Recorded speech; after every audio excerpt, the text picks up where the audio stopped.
Hello and welcome to Health Professional Radio. I'm your host, Neil Howard. Glad that you could join us for another segment.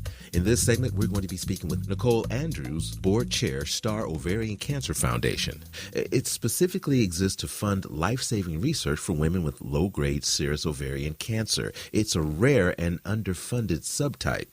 She's going to talk about the global campaign launched on World Ovarian Cancer Day by STAAR in partnership with Cure Our Ovarian Cancer. That's a global research charity that features women with low-grade serous ovarian cancer. Welcome to Health Professional Radio, Nicole. Thank you for joining us. Thank you for having me. Well, tell us a bit about yourself and then explain to our listeners what this very rare type of cancer is. Sure. Thank you. Again, I'm Nicole. In my a little about myself. I was at the time. I am a mom. I have 3 children. I was a professor, and all of a sudden, right in the middle of the pandemic, I was realizing something wasn't right. When I eventually got diagnosed, it was later. I mean, it took a while because of the pandemic, and I was diagnosed with low-grade serous ovarian cancer. Ovarian cancer is, for many healthcare providers, they already know that, 22,000 women a year are diagnosed, and unfortunately 14,000 are unfortunately die during a year. The low-grade serous is a very rare form. It is 2.5% to 8% of women that receive the diagnosis of ovarian cancer have this rare form. And unfortunately, not only is it rare, it's incredibly underfunded. Although very rare, is it relatively easy to diagnose, even though it's rare? What was your diagnosis journey like? My diagnosis journey, it actually, the first pathology, the hospital that did my surgery, where I had my surgery performed, I do want to note, I did have a gynecologic oncologist surgeon, which is super important with outcomes, that it's this special surgeon. She did perform my surgery, which, gives me personally better outcome results.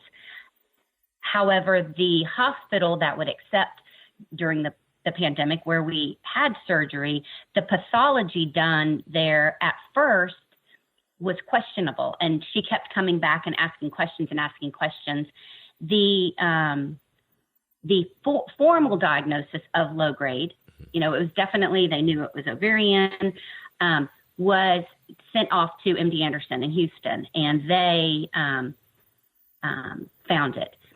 Prior to actually that being diagnosed that something with my ovaries was causing a problem, took over a year.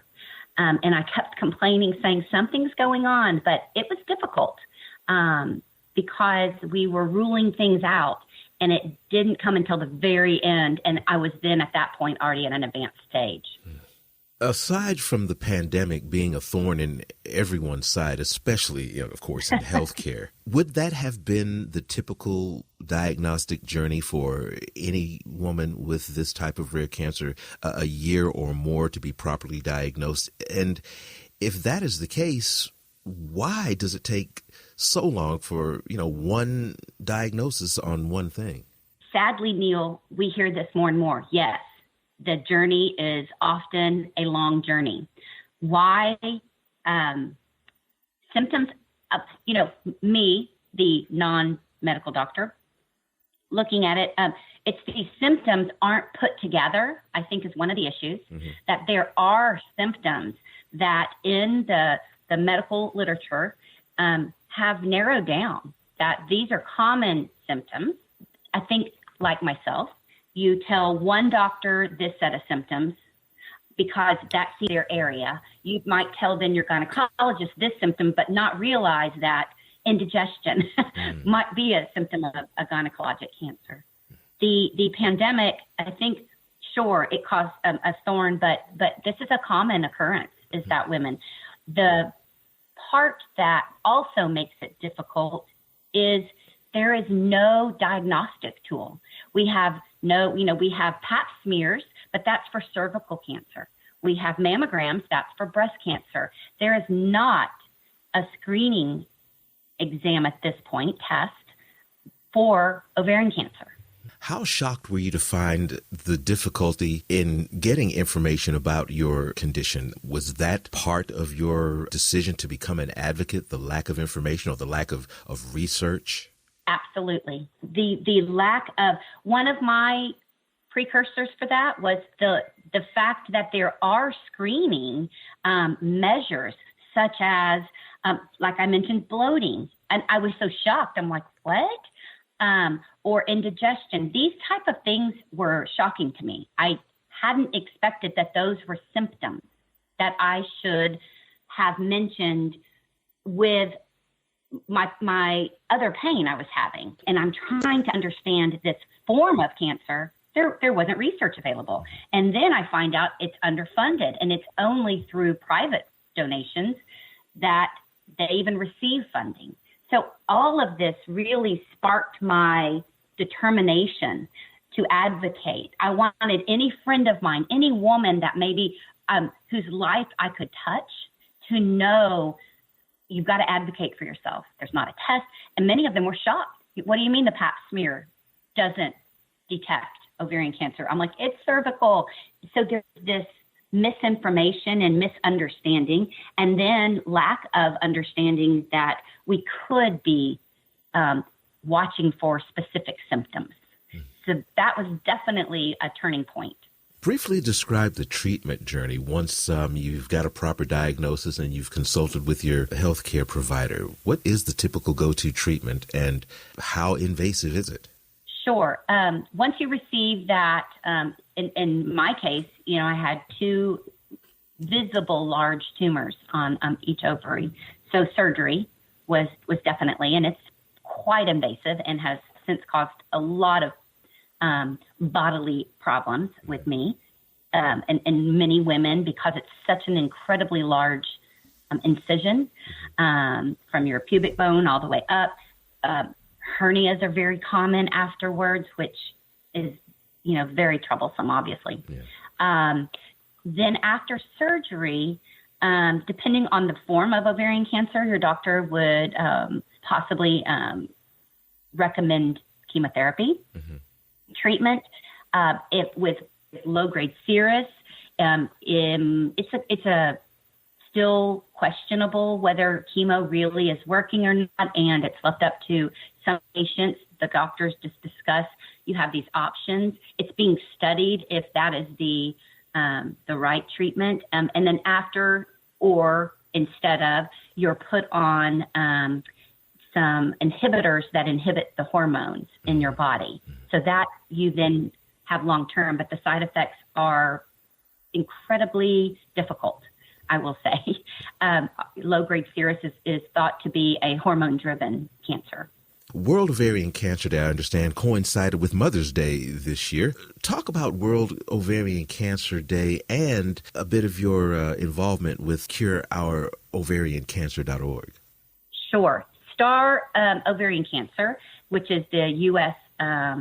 low-grade serous ovarian cancer organization here in the only one in the United States, partners with Cure Our Ovarian Cancer, and a group of amazing women from across the globe who all are patients that have low-grade serous, used their skills in all different methods, if they were marketers, advertisers, and came up with how to, last year was the first year, to say, how can we get billboards? How can we get media to promote the symptoms so we can advocate that other women know the symptoms? So this amazing organization began, meeting regularly and using the skills, calling advertising companies, calling, we received help from Veristem in the United States, who helped do a social media push for us.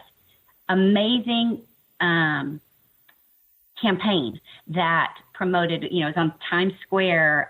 Piccadilly had another sign where we could advertise the fact that you should check your symptoms. And then the wonderful symptom checker that people can look at to check, do I have this symptom, and should I perhaps go see a doctor?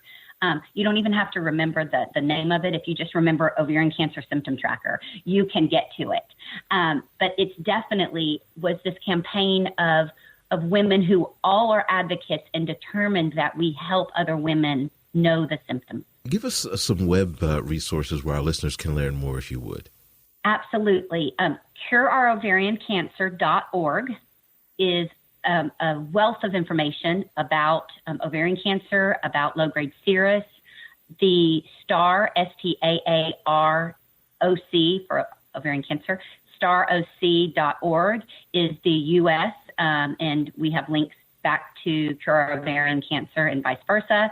And then if any of the listeners perhaps want to go onto the symptom tracker itself, they can either go straight to the Cure Our Ovarian Cancer on the symptom checker, and they can check and learn about the symptoms. And that's the main thing that we really want all women to do, is to really check themselves and just make sure that, they're in a good place. But we really hope women learn, and really men, the symptoms, and then go to a doctor if they're realizing they have several of them.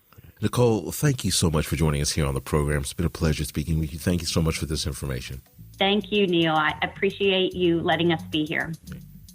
You've been listening to Health Professional Radio. I'm your host, Neil Howard, in conversation with Nicole Andrews, Board Chair, STAAR Ovarian Cancer Foundation. Audio copies of this program are available at hpr.fm and healthprofessionalradio.com.au. You can also subscribe to the podcast on iTunes. Listen in, download at SoundCloud, and be sure and subscribe to our YouTube channel at youtube.com/Health Professional Radio.